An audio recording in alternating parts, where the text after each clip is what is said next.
Hello, everybody. My name's Paul McCarthy with Hero Facility Services, and this is the second edition of Facilities First. Sorry, we were a little bit late. T was running around. He had a bunch of chickens flying everywhere, so we had to mess with those first. But I want to introduce my guest today. It's Tee McCluster, who is the head of National Corporate Facilities for KFC. And KFC, one of the great things, T, that I love is everybody called it KFC before y'all rebranded as KFC. So that was pretty cool. Would Yes. you go ahead and just tell everybody, tell us about you, tell us what you do? So I am Tee McCluster, the head of corporate facilities for the KFC US division. I came to KFC from Checkers and Rallies in December of 2024, and I'm happy to be over here with KFC and Yums. Yeah, good, good, good. So a little birdie told me that you like food. I do. So pretend your doctor wasn't listening. What's your go-to meal if calories don't count? So I love me a good steak paired with some seafood. I'm a huge seafood lover. So And uh, you're in Orlando, right? I am located in Orlando. Oh, so we got the best seafood here in Florida. I'm, I'm from Texas originally, but coming down here, I eat seafood all the time. Yeah, I believe you're in Melbourne, correct? Yeah, yeah. I'm just about 40 miles northwest of you. Yeah, So, so I actually like a uh, Florida's best seafood out there on US one, uh, oh, okay, uh, okay. on the coast. So Well, you'll have to come down. I got another seafood place. I'll take you. I'll buy you lunch. How about that? that'll be perfect. All right. So you just talked about the favorite restaurant here in Melbourne, but where overall? What's your favorite restaurant? Of course, besides KFC. So lately, I eat here at least once a week. I like pho, Vietnamese soup, and I eat at a place called Vietnam. So Really? I eat there at least once a week. I was just there yesterday. Okay, so quick question. Do you use chopsticks? No, I don't. All Use a right, go ahead. I said I use a the spoon for the soup and a fork for the noodles. Okay, okay. I can't, I tell them I have to have those kid chopsticks with the little rubber band on them because I don't know how people do it. So, my wife always tells me I have a fifth grade palate. So, are there any foods that you absolutely refuse to eat? Food that I refuse to eat. Can't think of anything off the top of my head besides like black eyed peas, and that's like I was from my childhood. Like my grandma cooked that and Sunday dinners and stuff like that. It was just something that I never liked the acquired taste of it. But grandma made you eat them, didn't she? Correct. Back in the days we were saying you ain't leaving the table till everything's cleaned off your plate. Correct. So now we're gonna let you have some fun, T. Let's go ahead and let's go into the KFC test kitchen, and they give you full reign to come up with T special. What would the new menu item be? Original recipe shrimp. Oh, we tying back to that seafood. Correct. Can we can start branding it KFCS. What would you call it? Uh Original recipe shrimp. Okay, keep with that original recipe because that's what Correct. KFC is known for. Yes, the 11 herbs and spices. Yep, yep. So now we're gonna go ahead. We're gonna switch over to the meat, no pun intended, of the show, where we're gonna talk some facilities.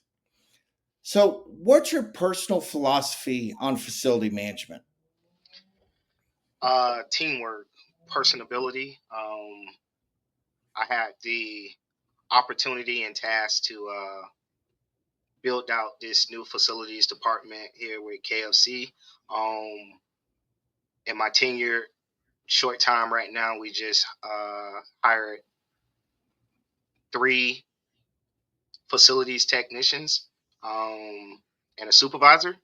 So I have the pleasure to work alongside some great supervisor out of Texas, Matt Rodriguez, and Frank Truzo, Orlando. My team is strong. Um, we talk every day, hours at a time. Sometimes we'll jump on the teams and spend hours while we're working independently, but also collaboratively at the same time. Uh, we might come up with a problem. Somebody might get an email. They might ask me a thought. I might ask them something. So we can collaborate, even though we're remote, but we can collaborate in real time. I'll tell you, that's one of the things one of the small blessings that came out of COVID was the fact that we have now we can do everything via Zoom and like this, and so it helps a lot. But you touched on a key word there that I think is so important in the facilities world is communication, whether it be with your team, whether it be with your vendor. So, how important is it for you to have trusted vendor partners? So vendor partners are an extension of the facilities department. So that's who that's my spiel to any third party who try to partner with us. Um, they're an extension of our team. Why they don't necessarily work for me as a W-2 employee, you work for me as a 1099 employee. So that's how I look at it. The communication is key. Um, Knowing the problem, trying to give them as much detail before they get to the site. Um, Facilities is fluid, so it's always rapidly changing. So if anything was to go wrong or come up in the course of that, having points of escalations where they can call, get to the supervisors or get to me, where we can make key decisions to proceed or not to proceed in a repair. Yeah, and that's one of the things we see on our side is that my wife always makes fun of me because my ADHD. She asks me the time and I'll build her the clock. But I also think that comes from my restaurant background because in the restaurant background back when I was in it, you had a red book where you wrote your notes and you had to write everything that went on. And I mean, communication is vital in this industry. And we value it and we love to over communicate at Heroes. So you mentioned something about how it's fluid. Here's going to be a fun one for you because I know y'all are doing a lot of renovations right now, and the new prototypes look absolutely wonderful. I love them. Every time I drive past one, they just look great. So, how do you handle the pressure of the fix it now and don't interrupt service? Because we all know that happens. So major renovations are handled by our construction and development department. Facilities might have a small scope within that, where we own just a little part of the project itself, but we often partner with the development team to have our scope completed up under the development contractors and GCs. Well, we might just take it on financially, hitting our budget, but development is already there. They already have their contractors there. We run the project through them. Okay. Okay. So, what feedback are y'all getting from your customers about the new renos? Customer feedback has been positive. Like everybody else is, we have to compete in the quick service market with updating our portfolio, updating our look, uh, going after new clientels, the younger generations, their appeal, they require more. So Mhm. the standing asset of 20, 30 years, you can no longer kind of get away with. You need the technology in there. You need the kiosks. You need the cool soda machines and things of such nature. You need ambience inside the restaurants. So facelift to the front of the house is vital to our success. And for any of y'all that haven't worked in the restaurant industry, front of house is what we call where the customers sit. In the restaurant industry, we have our own lingo, and I know that I've said it before around people. I said I'm in the weeds, and people look at you like, "Why are you in grass?" And in the weeds in the restaurant industry means I'm behind, I'm in trouble, right? So I love that. So I'm gonna flip a little bit on you, and one of my favorite things to ask, being in the facility world, you've seen it all. But what was one of your favorite calls, and why was it your favorite call? I'm gonna say craziest. Repeat that again. I have to think a little bit. Okay, no problem. So the question is, what is the craziest call you had for a facilities fix during your time with either Checkers or KFC? So I would say my craziest call was with Checkers and Raleigh, why it was a sad situation. We had a accident at the corner at one of the locations, and the car actually hit the building and it caught fire up under the awning and everything. So Oh uh, my gosh. that was a call that I got like 9 o'clock on a Sunday. Had to jump on a plane Monday morning, get out there, be boots on the ground, to put my eyes on it to see what was going on. Sense of damage on the exterior of the building. It didn't penetrate the building, but it was a lot of work working with the city, replacing signage, fencing, lighting, and things of such nature. Okay, okay. And I know that in fast food, there's younger people that are working there, so I bet you get some probably, I'm not going to say comical, but less descriptive uh, work orders that come in. Correct. So it's a learning curve. They oftentimes select the wrong vendor. Um, so they might, the automatic system with the system that we use might send it to the inappropriate vendor, and we have to go back and catch it and redirect it. And then it's a coaching moment. So from there, once we catch it, we let the area coaches know, um, hey, such and such put this ticket in like this, and we give them example. Um, and then the incurred costs with the ticketing systems. It's no way around the incurred trip fees. Unlike email or phone calls back in the day where you can say, "Hey, I got this going on," and they go out and get estimates for free on whether they show up or not. After they show up, that trip charge, that incurred charge, is going to always hit. And they don't want to pay double of those because you didn't put the ticket in correct. So now we have to redirect that, and these prices can range anywhere from $75 to $150 Yeah. just to pull up.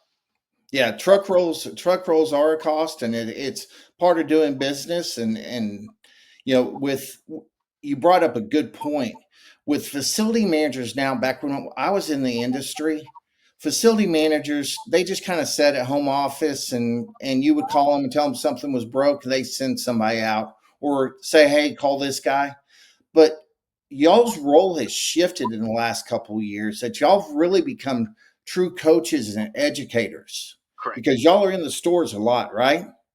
Well, my structure now, I'm not in the stores that much. Okay. My supervisors get out there and make trips, and then we have in-house technicians that are in the restaurants on a day-to-day basis. Special projects or quality assurance, following up on vendor work and stuff like that, or just pop-ups just to see how internally we're supporting the restaurants, and externally, quality assuring the work. Myself and the facilities leadership team would make restaurant visits. Okay. Okay. Yeah. So you're kind of higher level. And if Correct. T pops in, everybody starts going, put their gloves on, and make sure everything's going right, huh? No, I'm not that important. So So let's talk about looking forward, leadership. Um, Being head of national, you obviously just you spoke about your employees and the people you have underneath you. Leadership's vital. What is your style of leadership? inclusiveness, and communication, it trickles up and it trickles down.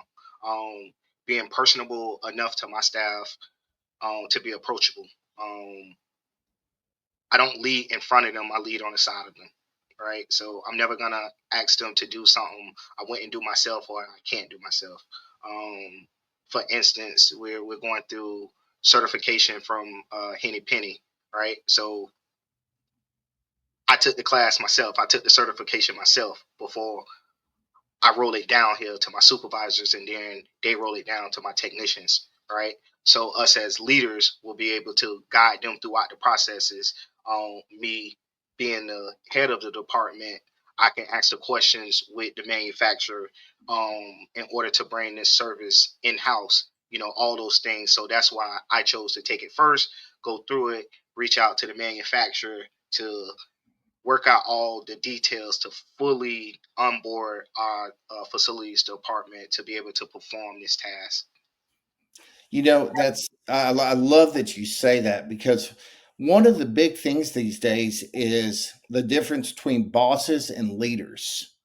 And what I always say is a leader is somebody who helps you grow, and a boss is somebody who stunts your growth. Correct. And so, with you jumping in there, you taking the stuff first, you not being afraid to put your hands on stuff, that's a style that people will follow, Correct. and that's what makes great leaders. So, kudos to you for that. Thank you. Appreciate it. So, what's something you're most proud of that most people wouldn't notice? The brand that I represent for a living. Knowing where I came from and having the opportunity to lead a department that's so vital to any organization, but the second major national brand is something that I'm truly proud of.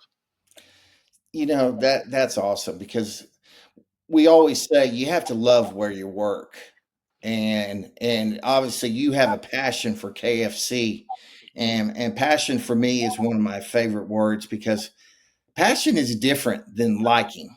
Yeah. And I heard something the other day that over 49% of people don't really like their job. And I tell people, man, if you can't be the same at work as you are at home, Right. then you got to change one of them, and it's usually not going to be your home life. You'll have to change your work life.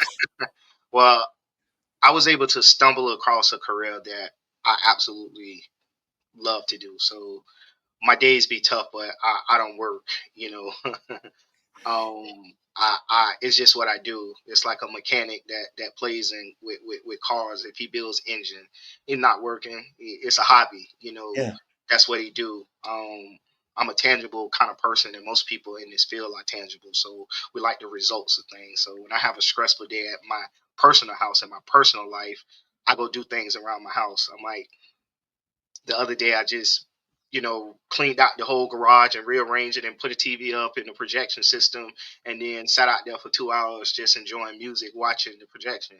Well, that's the tangible stuff that I like. I seen something at the end that was useful to myself. And you said you're 40 minutes away.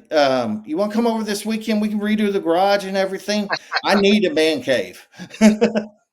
So, this is a question I love asking people because so many people have different answers to this. But, T, what motivates you every day in and day out? Well, the typical answer would be my family, right? So, my wife and my children. Um, Having them be proud of me, and then myself, um and then thirdly would kind of be like something that I was proud of myself, the brand that I represent. I don't take this opportunity lightly. I know it's a challenge, but I'm up for the challenge. um Again, the second major brand to build a facilities department out, to be an architect on that. I tell my guys, I tell Frank and Matt all the time, we have the opportunity to be architects of this department, where we are building the policies and the procedures and the culture of it. So the next person that come behind us would be like getting another job. This is how it's done. Right now, we're building it. Yeah. We're laying the foundation. So we don't have that expectation of following in somebody else's footsteps. That's kind of That's something to be very proud of because it's going to affect generations and generations. As a matter of fact, while we're talking about generations, you and I both know that the facility world is starting to change. Correct. There's some things called AI. There's some other things that are coming in with technology. Where do you see the future of facilities and restaurants? So facilities as a whole, it's a kind of two-part question for me. Okay. I think any young person that is capable of using their hands should go the trade route. I sit here as a student of the trade. Um, it's endless opportunities within inside facilities and maintenance itself. And then where it is going is that it's high competition between brands, internal and external. If you just ride up and down the street, if you see more than something repetitive twice, they oftentimes has a facilities department because they in every city. That's your fast foods, that's your big box stores, and a lot of people just don't think about it, right? Um, it's long term. AI really can't replace us with what we do. It's gonna enhance us with what we got to do. But it's a shortage of people that we need on this side of facilities. The I just got technology would help us, meaning gather the information, help us diagnose things quicker. But you're gonna always need a human to process, to dispatch that stuff, to coordinate those stuff because it's fluid. While AI is super fast, it can't it can't tell me the toilet is broken and stopped up. yeah. To make a phone call, right? Or send an email. So things like that. It's only gonna enhance us. I don't think it's really gonna hurt facilities itself. I agree with that because just the other day, some people are saying AI is the future, meaning it's going to take over everything. But to me, AI is a tool to be used Yes, it's and not. something to help you become more efficient. You know, other things like that.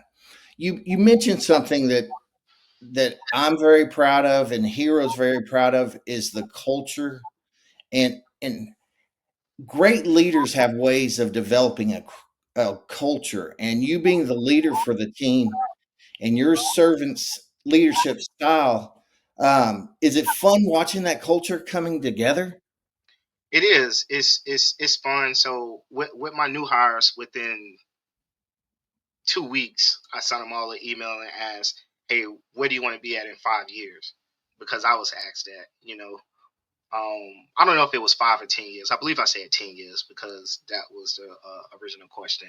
Um, and they all gave me their answers, and I replied back to them individually, right, with what I think.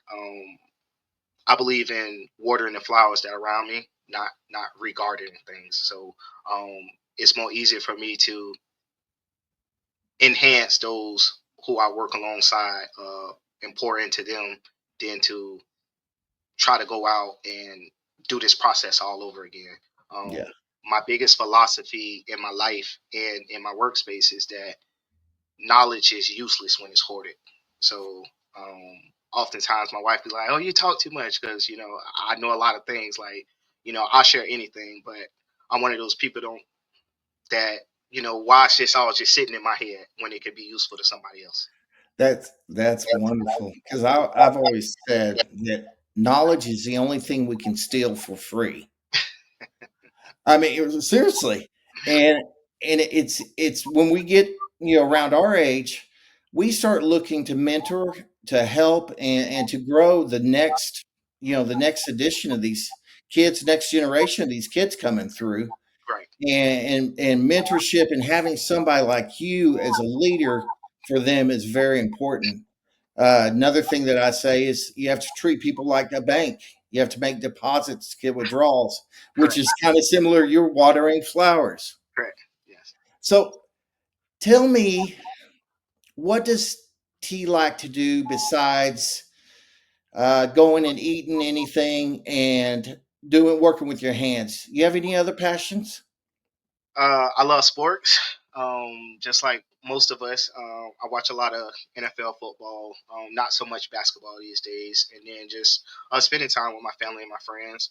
Um, whether that be cooking or throwing a get together, or just sitting around laughing, enjoying life. Good, good deal. So this is an age old question, and I found out when I came to Florida, similar to Texas, is either you're a Jaguars fan or you're a Dolphins fan. Which side do you lie? Now you forgot the best team in Florida, the Bucks. I didn't even think West Coast. Okay, so you're a Bucks fan. Yeah, I'm originally from the Tampa Bay area, right outside of St. Petersburg. So I love the Bucks. Oh, so you grew up with those cool uniforms. Correct, creamsicles. Got Yep. it around here Yep. somewhere. I just had on the other day. Oh, did you really? So I always say that Dallas Cowboys are my favorite team, and but Jerry Jones needs to go. So I take a lot of razzing for being a Cowboys fan, but the Bucks. Delusional. That's what a Cowboy fan. Well, we did win 3 Super Bowls in the '90s, and That- those were my formative years. And all my friends that are anti-Cowboy fans point out to me that was almost 3 decades ago. Correct. And and number one, that makes me realize I'm getting old. And number two, I tell them to shut their mouth. So I'm gonna throw you some questions. First thing that comes to your mind, and just blurt it out. Okay. This first one, we might need to mute your KFC friends, but what's your favorite fast food besides KFC? Chick-fil-A. Chick-fil-A. That great talk about great culture and great service. They're raising the bar for fast food. I thought you were going to take the easy way out and go with another Yum brand. Yeah. So is Tia early bird or are you a night owl? I'm a night owl. Really? Yes. What's a normal sleep schedule for T? I'm probably down by maybe 11, but I probably get up in the middle of the night, check emails from about 2 to maybe 3. Process things for tomorrow morning just in my head. Um, uh, my clearest thoughts come when I'm asleep. So when I wake up, you know, they already running through. So I'm processing some of those things. Um, so yeah, Okay.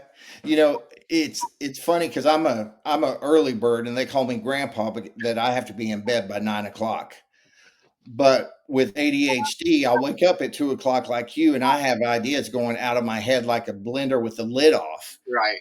I mean, it's crazy. So, got a couple more questions for you, and we're gonna wrap this up. So, if you had a choice, beach, mountains, or food tour? Probably go to the mountain. I grew up in Pinellas County, so I'm real experienced with the beach that I don't like. It's not enough shade on the beach. Okay, okay, okay. How about hot sauce or ranch? Ranch. Ranch, good deal. Well, do you have any final words of wisdom for the folks listening and the next future facility managers? For all those that don't know about facilities, kind of do your research. It's a great field. It's a everlasting and opportunity to kind of change lives. Whether you're on my side or your side of facilities, you meet great people, you learn great things, and it can take you to the heights of the world. Man, T, I can't thank you enough for coming on the show because you did this blindly. You had no idea what this little squirrel was going to do. Yeah, But when I messaged you, you said, "Come on, I'm ready." I And appreciate it. I appreciate that. Thank And you. so let's tell everybody goodbye. And once again, my name's Paul McCarthy with Hero Facility Services. And my guest today is Tee McCluster, head of facilities for KFC USA. bye, guys. Thank you.